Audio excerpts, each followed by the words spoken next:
مشکلات سے نجات۔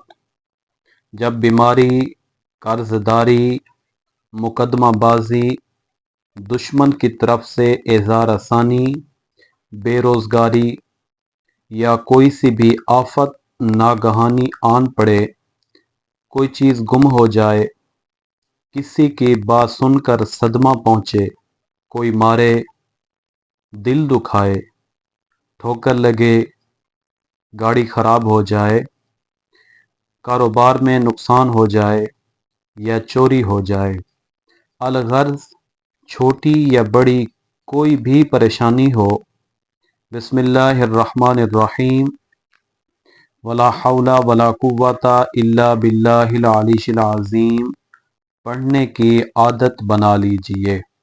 نیت صاف، انشاءاللہ منزل آسان ہو جائے گی۔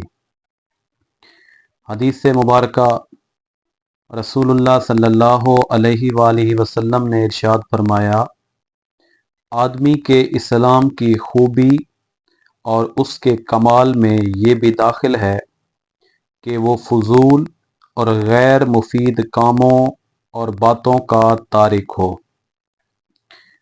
حدیث مبارکہ، ایک شخص کے برا ہونے کے لیے یہی کافی ہے کہ وہ اپنے کسی مسلمان بھائی کو حقیر اور کم تر سمجھے۔